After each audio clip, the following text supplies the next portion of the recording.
दोस्तों आज मेरा एक सपना पूरा हुआ है। मुझे मेरे जो गुरु हैं उनके साथ थोड़ा सा बातचीत का समय मिला, क्योंकि आमतौर पे गुरुजी हमेशा बिजी रहते हैं, कभी यूएस में कभी कनाडा में। जब फ़ोन करो गुरुजी आज कहाँ हैं, गुरुजी आज यूरोप में हैं। तो आज मैं सीधा कल मैंने गुरुजी को फ़ोन किया, मैंने कहा सर कहाँ पे हैं आप आजकल। तो कहते सर कल मैं आ रहा हूँ कुणाल जी अपने स्टूडियो में रिकॉर्डिंग करने। तो मैं यहीं स्टूडियो पे आ गया और हमारे साथ हैं कोई किसी इनको इंट्रोडक्शन की ज़रूरत नहीं है, वास्तु शास्त्र के भीष्म पितामह और ऐसे कंसल्टेंट हैं इकलौते पूरी दुनिया में जो सबसे ज़्यादा साइंटिफिक और लॉजिकल वास्तु में बिलीव करते हैं और प्रमोट करते हैं उस चीज़ को।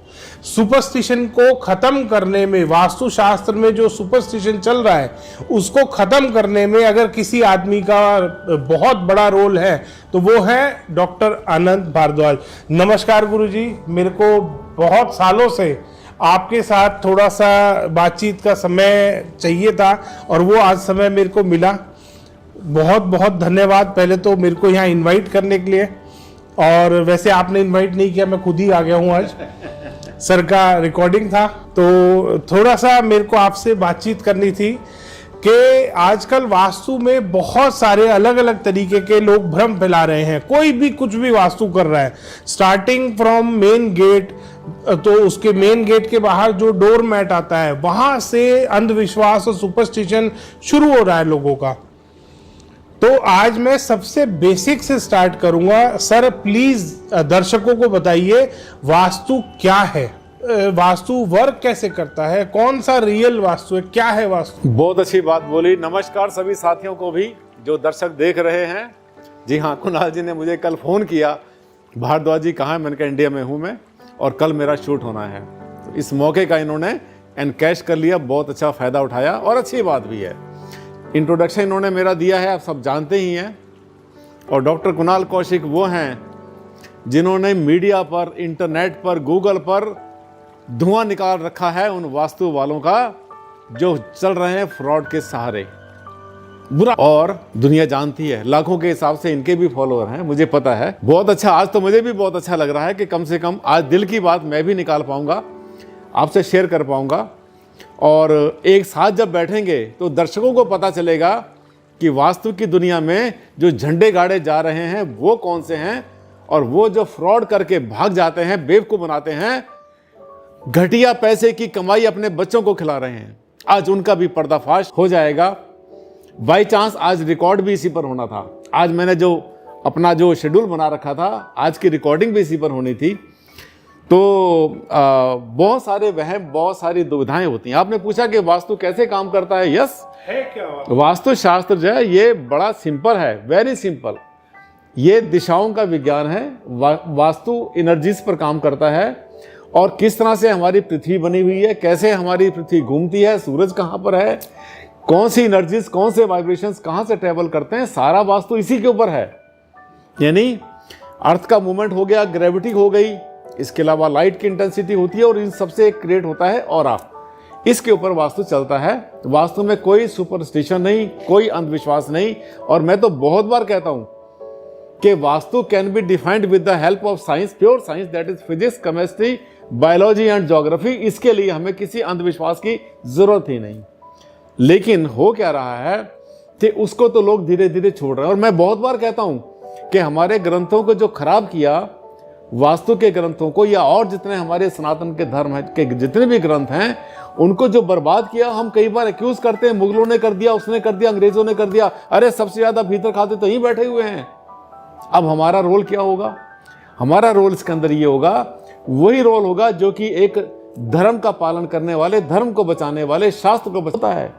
मुझे इसमें महाभारत की कुछ थोड़ा सा प्रसंग याद आ गया कि शांतनु पुत्र देवव्रत, यानी जिसको कहते हैं भीष्म पितामह, उनको धर्म और न्याय इसके लिए जाना जाता था। बहुत बड़े योद्धा थे, बहुत बड़े विद्वान थे। लेकिन सच बता दूं मैं, महाभारत का अगर सबसे बड़ा कोई विलन था, कोई खलनायक था, तो वो था ही भीष्म पितामह। क्यों? क्योंकि उन्होंने इतना ज्ञान होते हुए, इतने विद्वान होते हुए, अपने सामने उन्होंने इतना बड़ा पाप होते हुए देखा, चीरहरण होते देखा और उसके बाद खामोश रह गए। उसके बाद बन गया महाभारत। मैं नहीं चाहता हूं कि फिर से महाभारत लिखा जाए। मैं चाहता हूं कि ये सब कुछ जो दुष्कर्म हो रहा है हमारे सामने, चीरहरण हो रहा है शास्त्रों का, इन सबको जो है रोका जाए, यही रोका जाए। और जो इसको फैलाने वाले हैं, गंदगी फैला रहे हैं वास्तुशास्त्र में और अपने थोड़े से पैसों के लालच में कहां से कहां लेके गड्ढे में फेंक दिया उन्होंने। तो मेरा यही उद्देश्य होता है कि इन सब का जो है पर्दाफाश किया जाए, इन सबको बिल्कुल पूरी तरह से सारे कपड़े उतार कर इनको चौराहे पे खड़ा कर दूं मैं और इनको बताऊं कि तुम्हारी क्या औकात है।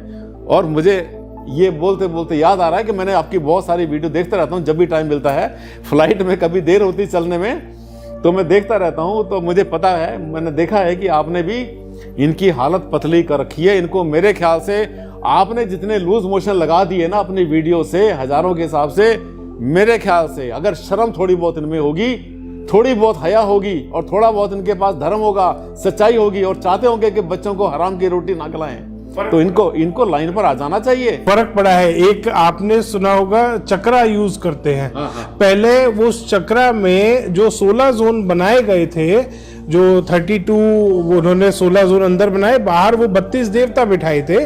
वो देवता पहले नॉर्थ में और नॉर्थ सेंटर में 2 देवताओं का बीच में कट आता था, वो 2 देवता बनते थे।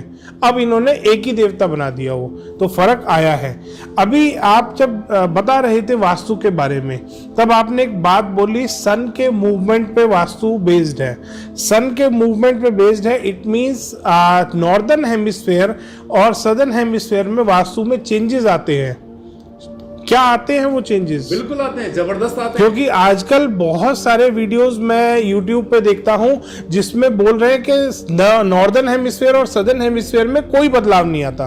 तो जरा इसको भी एक बार क्लियर कीजिए सर। एक्चुअली क्या था कि ये जो है नॉर्दर्न और सदर्न हेमिस्फेयर का जो कांड था, इसमें मुझे याद आया कि एक बार जो है सदर्न हेमिस्फेयर में, ऑस्ट्रेलिया में एक वास्तुशास्त्री है, वैसे तो मैं जानता हूँ 3-4 वहां पर हैं, तो ये जो सारे कांड किए हुए ना उनके किए हुए, उसने एक छोटा सा वीडियो डाला कि मैंने ग्रंथ पढ़े हुए हैं और उसके हाथ में 10 रुपए की किताब थी।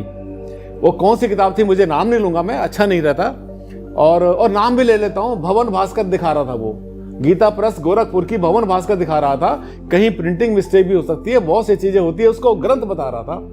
अच्छी बुक है, बहुत अच्छी बुक है, लेकिन अगर उस पर आधारित होकर अगर कोई वास्तुशास्त्री बताता अपने आप को कि मैं वास्तुशास्त्र करता हूं, तो ये तो अजीब सी बात हो गई। और उसने बोला कि ये जो है ना, जो भी ग्रह हैं, जो भी ये वास्तु की एनर्जीज होती हैं, नहीं बदलती, पूरे संसार में एक जैसी हैं। अरे भाई, जहां 24 घंटे बर्फ जमी रहती है और जहां 24 घंटे धूप पड़ी रहती है, उन दोनों को एक जैसा कैसे कर देते? कमाल की बात है।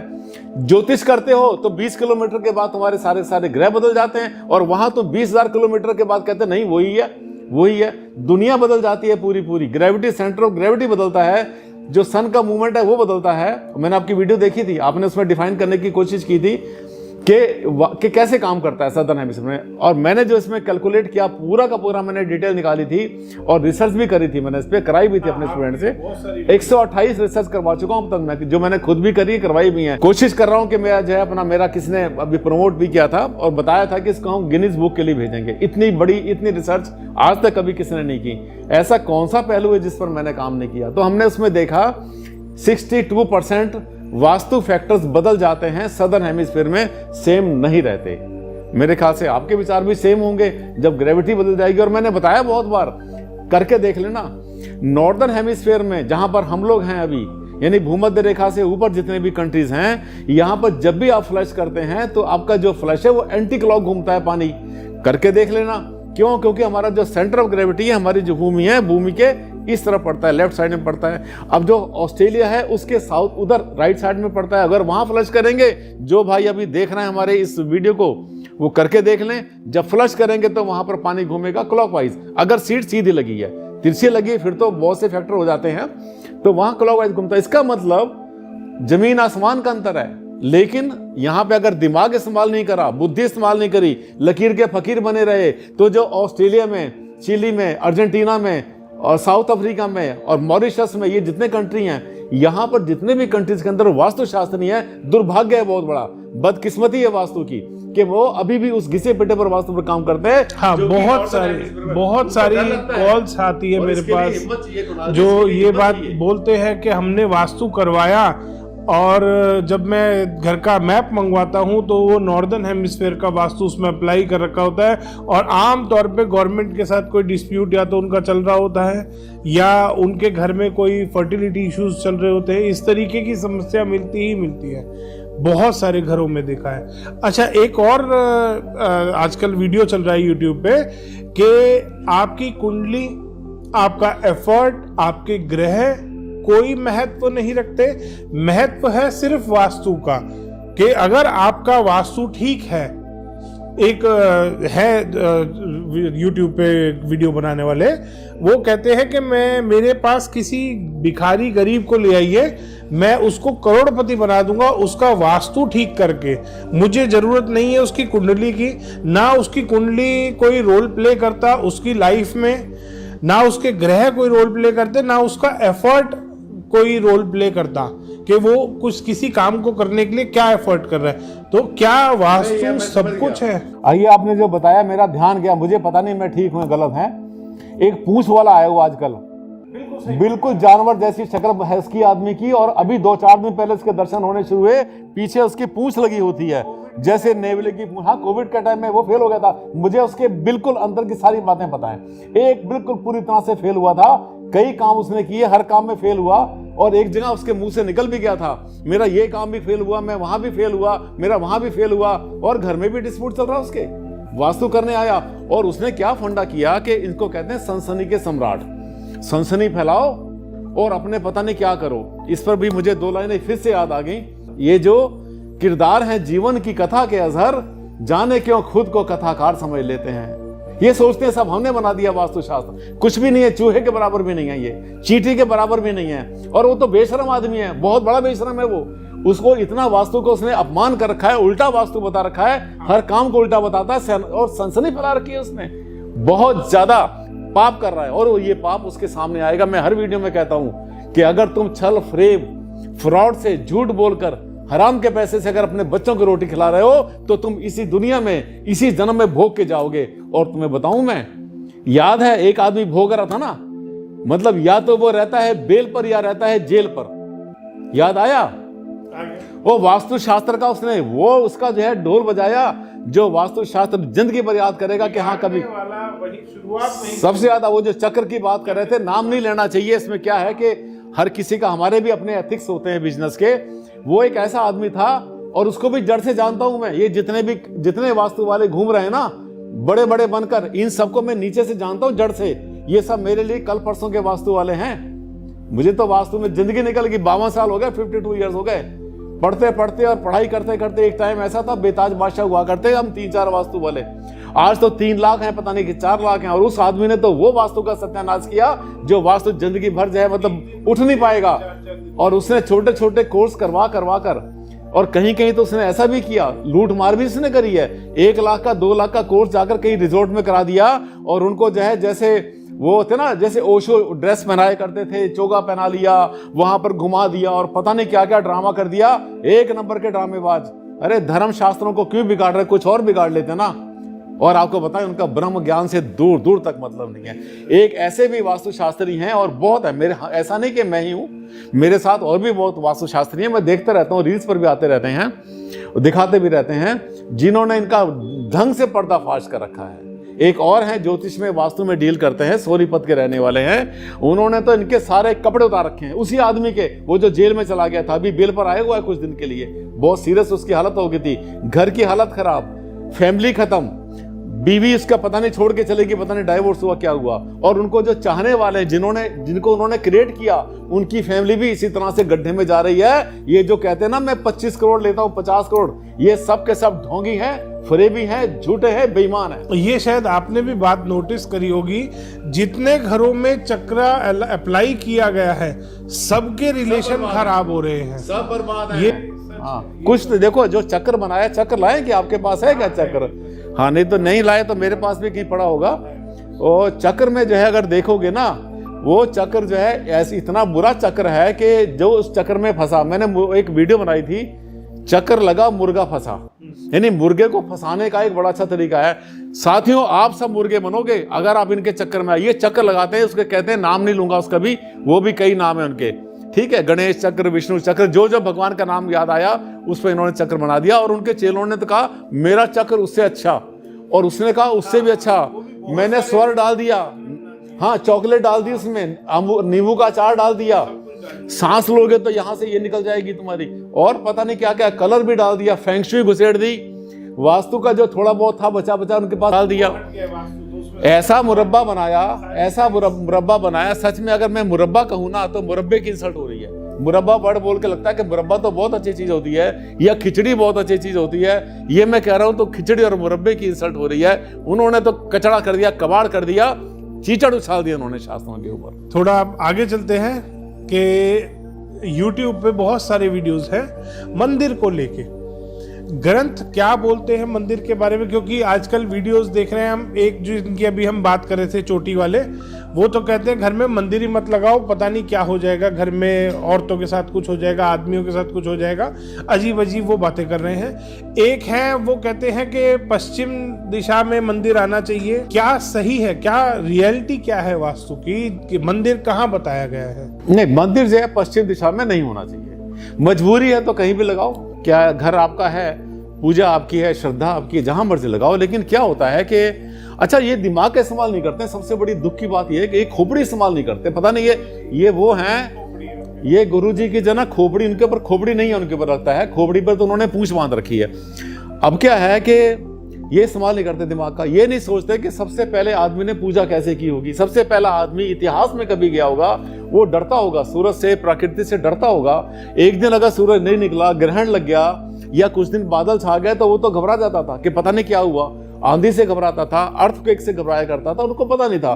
तो वो सूरज को जो है सबसे पहले उसने बोला सबसे बड़ी पावर ये, वो सुबह सुबह नहाने के लिए नदी पर गया होगा 4 बजे 5 बजे, और वहां दिखाई दिया कि सूरज देवता आप मत डूब जाना। तो उसने क्या किया, सूरज को जल दे दिया, और जल देने के बाद इसका मतलब यह है कि चढ़ते हुए सूरज को, उगते हुए सूरज को जो जल देता है, जो प्रणाम करता है, जो पूजा करता है, वो ही सही है। अगर कोई डूबते सूरज को करता है तो फिर वही चोटी वाला है, और उसके साथ वो भी है, चक्र वाले भी हैं। ये जो चक्र वाले वो कहते हैं पश्चिम में करो, उन्हें पता नहीं पश्चिम का क्यों किया जाता है।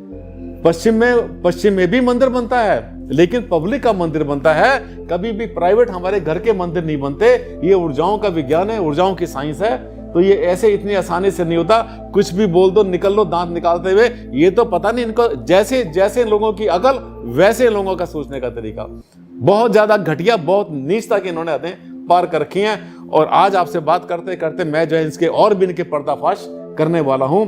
आज झड़ी लगा दूंगा, गर्दा उड़ा के जाऊंगा मैं आज इस छोटे से इसमें वीडियो में, और बताऊंगा कि इन लोगों ने क्या हाल कर रखा है वास्तु का। आप जो करना चाहते हैं पहले अपनी बात तो करिए। आप मेरे पास जब मैं आपके स्टूडियो में आ रहा था, आप नहीं आए थे तब, शायद मीटिंग में थे आप, तो मैं घूम रहा था आपके स्टूडियो में, तब मैंने देखा बेसमेंट है आपके स्टूडियो में यहाँ पे, और बेसमेंट में भी आपने काफ़ी सुंदर वीडियो के ही सेट्स बनवा रखे हैं। तो क्या ये पड़ोसियों को नुकसान नहीं करती बेसमेंट? क्योंकि मैंने YouTube पे बहुत सारी वीडियोस देखी हैं जिसमें कि कोई वो जो चोटी वाले हैं और बहुत सारे हैं, कि अगर आपके घर में या कहीं कमर्शियल प्रीमाइस में बेसमेंट है तो आपको तो नुकसान होगा ही होगा, साथ में आपके पड़ोसियों को भी नुकसान होगा। किसी के साउथ में बेसमेंट आ गई, आपका कोई पड़ोसी जो ईस्ट की तरफ होगा, नॉर्थ की तरफ होगा, उसके साउथ में बेसमेंट आ गई, तो क्या आसपास वालों को भी नुकसान होता है बेसमेंट से? और क्या बेसमेंट ग्रंथों में बताया है कहीं पे कि बना सकते हो, नहीं बना सकते हो? वास्तु क्या बोलता है बेसमेंट के लिए? लॉजिकल मेरे को बात जाननी है। बेसमेंट जो है ना, ये जो है एक, ये इसको हम बोलते हैं 10वां एलिमेंट, 10th एलिमेंट, ये 10वीं दिशा बोलते हैं। एलिमेंट तो नहीं, दिशा होती है ये। तो 8 दिशाएं तो आपको पता है, चारों तरफ हो गई, दिशाएं हो गई, उपदिशाएं हो गई। उसके बाद में फिर एक दिशा होती है आकाश, एक होती है पाताल। ये पाताल दिशा होती है। पर ये तो ऐसा हो गया कि रामलाल ने किसी का मर्डर किया और श्यामलाल को फांसी चढ़ा दो। ये नहीं, मैंने बेसमेंट बनाया, वो रोएगा बैठ के, वो भी रोएगा, वो भी रोएगा, वो भी रोएगा। क्या यार, ये किसने लिखा हुआ है? इसमें छोटी वाले ने लिखा हुआ है। छोटी वाले ने बोला कि अगर आपके घर में बेसमेंट है तो आपके पड़ोसी मर दे, बिल्कुल समझ लो मर गया वो। और इतना उन्होंने बेसमेंट का वो किया कि बेसमेंट को वास्तु में हमेशा नकारा गया है। जबकि मेरी जो नॉलेज बोलती है वो ये है कि सारे मंदिरों में, सारे किलों में तहखाने नीचे बेसमेंटों में होते थे, जो एक स्टोरेज बनाई जाती थी, जो अच्छे प्रेशियस थिंग्स की स्टोरेज होती थी। आज भी हजारों साल पुराने मंदिर हम देखते हैं जयपुर में, राजस्थान की तरफ कहीं भी चले जाइए, ऑल ओवर वर्ल्ड में कासल्स है, जर्मनी में मैं बहुत बार विजिट करता हूँ, वहां पे भी बेसमेंट में तहखाने आज भी एज इट इज है वो। तो क्या ये पॉजिटिव है, क्या ये नेगेटिव है? नहीं, अगर बेसमेंट का कॉन्सेप्ट ही ना होता, तलघर का कॉन्सेप्ट ही ना होता, तो फिर जो गुफाओं में रहा करते थे, सिद्धियां करते थे, तपस्याएं किया करते थे, वो जो गुफाएं होती थी वो तो अंदर ही होती थी। ये तो है नहीं कि पहाड़ पे चढ़ के बैठा हुआ, पेड़ के ऊपर चढ़ के ऋषि मुनि और वहां पर बैठ के गाना गा रहे, थोड़ा होता था। अरे इनको सिद्धियां करनी होती। तो दूसरी बात यह है, प्रोटेक्शन सबसे बड़ा वही होता है। आप देख रहे हैं आजकल कैसा समय चल रहा है, और जब भी कोई ऐसी मुसीबत, कुछ भी खतरा आता है, तो सबसे ज्यादा सेफ कौन होता है? जब बच्चा रोता है और मुसीबत में होता है तो कौन संभालता है? माँ संभालती है। माँ संभालती है, सबसे पहले रोता माँ के पास जाता है बच्चा कि मुझे जो है बचा लो। माँ कौन है? ये धरती माँ है। यानी जो बेसमेंट है वहां पे जो अर्थ एलिमेंट है वही तो धरती माँ है, वो बचाती है। लड़ाइयां होती है, बंकर बनते हैं बड़े बड़े, आर्मी होती है हमारी, वही जाके छुपती है। दुनिया में कोई ऐसी पावर नहीं जो उनका कुछ बाल भी माँ का कर दे, क्योंकि माँ की गोद में आ गए ना वो, अब वो नीचे चले गए। लेकिन रेगुलर रहने के लिए अच्छी नहीं होती। क्यों? क्योंकि बहुत सारी ऊर्जाएं हमें सुबह से शाम तक चाहिए होती हैं। तो बेसमेंट से बाहर निकलना, बार बार वहां से करना, ये तो संभव नहीं है, क्योंकि वहां पे अर्थ एलिमेंट, भूमि तत्व बहुत ज्यादा है। इसलिए बेसमेंट वास्तु से बना सकते हैं, लेकिन ढंग से यूज करें, उसको कचड़ा ना बना दें, उसको भूत बंगला ना बना दें। मेंटेन करते हैं, ड्राइंग रूम बनाओ, लाइट बनाओ, लगाओ, वहां पर सफाइयां होती रहे, वहां पर सफाई होती रहे, बहुत अच्छी बात है। बेसमेंट कहाँ गलत होती है? मेरे घर में है ना, मेरे स्टूडियो में भी है, और एक और मेरा ऑफिस है वहां पर भी है। और आपको बता दें बेसमेंट की बात, उसको चोटी वाले तक मैसेज पहुंच जाना चाहिए। चोटी नहीं इसको बोलते हैं, चोटी तो खैर बहुत अच्छी चीज है, ये जो है पूंछ वाले को पता चल जाना चाहिए कि दिल्ली का जो दिल है, जो हार्ट है, जो सेंटर है, वो है कनॉट प्लेस, और कनॉट प्लेस का हार्ट है पालिका बाजार। पालिका बाजार पूरा का पूरा बेसमेंट है। नीचे मेट्रो स्टेशन, नीचे मेट्रो स्टेशन है और बहुत जगह बन गए हैं। तो इनका तो अगर बस चले ना, जीने ना दें। वैसे सच बता दूं मैं, ऐसे लोगों की तो ना, जो इन्होंने पूंछ लगा रखी है ना, इनकी पूंछ उखाड़ देनी चाहिए खींचकर। बिल्कुल दिमाग नहीं है इस आदमी के अंदर। भाई अभी आया है 2-4 साल पहले, बहुत ज्यादा इसने घटियापन कर रखा है। घर में जब भी कोई क्लाइंट हमारे पास आता है, सबसे पहले पूछता है, सर मेरे घर में सेविंग्स नहीं कर पा रहा हूं मैं। और अभी एक दिल्ली का ही एक केस आया था, हाउस खास का।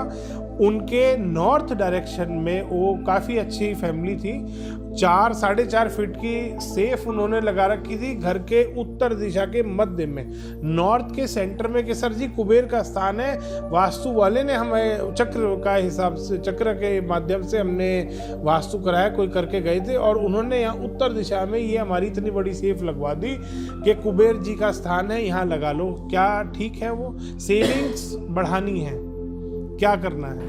ये ऐसा है ना कि एक और एग्जांपल है अनपढ़ लोगों का, जिन्होंने शास्त्र पढ़े ही नहीं, किताब ली इन्होंने 15, 20, 50 रुपए की, और उसके बाद में सोचा अरे हम तो बन गए वास्तुशास्त्री। बिल्कुल होती है, उत्तर दिशा कुबेर की होती है, सबको पता है। इसमें कहाँ लिखा हुआ है?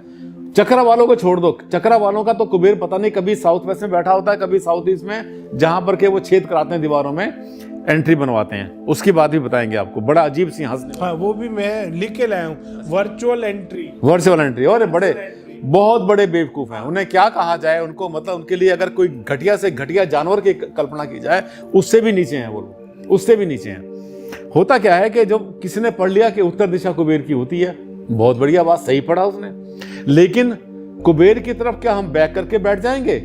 मतलब मैं पूजा करने गया और मैंने भगवान की तरफ बैक कर ली, मैं उधर गेट की तरफ देख रहा हूं और सोच रहा हूं भगवान मेरी बैक को देख के कर लेगा, ऐसा नहीं होता। उन्होंने पढ़ लिया, कहीं से सुन लिया, और उसके बाद में वो हर चीज को जो है नॉर्थ में रखवा देते हैं। जब कोई चीज उत्तर दिशा में रखी जाएगी, तिजोरी है, तो समझो कांड हो गया, बर्बाद हो गए, पैसा भी गया, समृद्धि भी गई, प्रॉपर्टी भी गई, और कर्जा होना बिल्कुल लाजमी है। क्यों? क्योंकि वो तिजोरी दक्षिण मुखी है। जब तिजोरी खुलेगी तो दक्षिण में खुलेगी। इसका मतलब कुबेर जी की तरफ तो पीठ कर दिया, उससे तो हो गया विमुख, है ना, और यम की तरफ देखना शुरू कर दिया। कमाल की बात है ये, पता नहीं। अच्छा, एक बात और भी मेरी समझ में नहीं आती डॉक्टर कुणाल, के लोग इनकी बातों को एक्सेप्ट कैसे कर लेते हैं? एक सबसे क्योंकि डिफरेंट बोल रहा है कुछ, हाँ, वो सनसनी फैलाता है, सनसनी फैला। अब जैसे वो आपके जिनकी बात कर रहे हैं, पूछ पूंछ वाले ने बोला कि आपके जो भी टूल्स हैं, सारे टूल्स, आपके शूज आपके टूल्स हैं, आपकी चप्पलें आपकी टूल्स हैं, और भी जो भी आप टूल्स यूज करते हो, तो वो सारी चीजें नॉर्थ ईस्ट में आनी चाहिए। वो चप्पल जूते नॉर्थ ईस्ट पे रखवा दिए। उसका तो जवाब ही नहीं। वो तो ऐसा है, वो कहता है नॉर्थ ईस्ट को भारी कर दो, साउथ वेस्ट को नीचा कर दो और लॉटरी खुल जाएगी, मजा आ जाएगा। दूसरा वो ये बोलता है कि नॉर्थ ईस्ट में सारी गंदगी रख दो, बहुत अच्छा हो जाएगा। हर बात जो उल्टी से उल्टी, गलत से गलत, घटिया से घटिया। डस्टबिन रखवाए थे उन्होंने। एक वो आजकल दिल्ली में जो चल रहा है, वो 3 डस्टबिन लगाते हैं। वो 3 डस्टबिन नॉर्थ ईस्ट में शू रैक उसके साथ में ऐसे करके रखवा रखा था, मैंने देखा है। मतलब तो इसीलिए तो उसने मुझे बुलाया था। अच्छा वैसे एक बात है, दिल की बात बोल दे, दुनिया भी इनकी वजह से हमारा बिजनेस बढ़िया चलता है कि सब रोते धोते फिर हमारे पास आते हैं। मैं दिल की बात भी शेयर कर देता हूँ। क्या है कि ये लोग ना काम बिगाड़ रहे हैं, लोगों को बर्बाद कर रहे हैं। सदर्न हेमिस्फीयर के मेरे पास एक दिन में कम से कम 10 नक्शे आते हैं, और वो 10 नक्शे देखकर मैं सबसे पहले उनसे पूछता हूँ कि आपने तो लगता है कि वास्तु करवा रखा है, किसी से एडवाइस ली? हाँ सर, एडवाइस ली हुई है। मैं समझ जाता हूँ। बड़े पोर्टल जो हैं वो आपके हैं। सबसे ज्यादा इंफॉर्मेटिव वेबसाइट है आपकी southernhemispherevastu.com। मैंने कई बार उस पे से काफी सारा डेटा भी पढ़ा है काफी बार, और नॉलेज बहुत सारी नहीं तो डेटा यूज किया करो ना, जो मैं वीडियो में बोलता हूँ उसको बोला करो आप। मैं जो वीडियो में बोलता हूँ, चीजें मेरे को मिली है, बहुत अच्छी चीज इंफॉर्मेशन जानने को मिली है। तो सदर्न हेमिस्फीयर का तो मैंने आपका देखा है, आपने जितना। हाँ, तो वहाँ लोग काम बिगाड़ रहे हैं, ये वास्तु वाले, अनपढ़ वास्तु वाले जो है काम बिगाड़ रहे हैं उनका, और वो काम हमारे पास आता है। मतलब जितना मेरे पास, अगर सदर्न हेमिस्फीयर से, ऑस्ट्रेलिया से अगर मेरे पास 20 साइट मिलती हैं, 20 में से 18 बिगड़े हुए केस होते हैं। वो कहते हैं सर हम इस मकान में हमने बनाया, वास्तु वाले से पूछा, और नाम भी मेरे मुंह पे बार बार आ रहा है, वहां पे 3-4 पर नहीं बोलना चाहिए मुझे, जानता उनको। वो वास्तु से बनाया, इंडियन वास्तु से बनाया, उसको बर्बाद किया। वो मेरे पास आता, मैं समझ आता हूँ। मैं कहता हूँ ये आपने उससे बनवाया था? हाँ सर उससे बनवाया था। आपको कैसे पता चला? मैं कहता हूँ ये तो देखिए क्या होता है ना, कहते हैं कि खत का मजबूत भाप लेते हैं लिफाफा देखकर। हम हमें डॉक्टर का वो मत दिखाओ, ऊपर क्या लिखा हुआ उसके कहाँ का मत दिखाओ। राइटिंग देखकर जो है, जो मेडिकल स्टोर वाला होता है पहचान जाता है कि ये किस डॉक्टर की पर्ची है। जरूरत नहीं है। तो वहां पर क्या है कि काम बिगाड़ो उनको कर रहे हैं, और यही चक्रा वाले कर रहे हैं, लोगों को दुखी कर रहे हैं, सबके सब गड्ढे में जा रहे हैं, और वो सब हमारे पास आते हैं। इसका मतलब यह है हमारा जो स्पेशलाइजेशन हो रहा है वो बिगड़े हुए केसों में हो रहा है, जिसको कोई नहीं कर पाता, कोई बिगाड़ देता है, वो स्पेशलाइजेशन हमारे पास आ रहा है, और केस ऐसे आते हैं। और बहुत बार तो ये भी होता है कि सर हमने 3 वास्तु वालों को बुला लिया, उसने पहले ने कुछ बताया नहीं, दूसरा बोला मैं पूजा कराऊंगा, पता नहीं किसकी पूजा कराऊंगा, तीसरा आया अपने साथ में कुछ बना के लाया ताबीज, वो कहता मैं आपके गेट के ऊपर टांग दूंगा तो उससे ठीक हो जाएगा। जवाब किसी के पास नहीं। सर आप बताएंगे? मैं कहता हूँ तीनों को बुला लेना भाई, अगर उनके में सीखने का कोई मादा है, उनके में दिमाग है, वो चाहते हैं सीखना, तो आ जाए मेरे से सीखने के लिए। मैं छुपाता थोड़ी हूँ। डॉक्टर आनंद भारद्वाज, खुली किताब।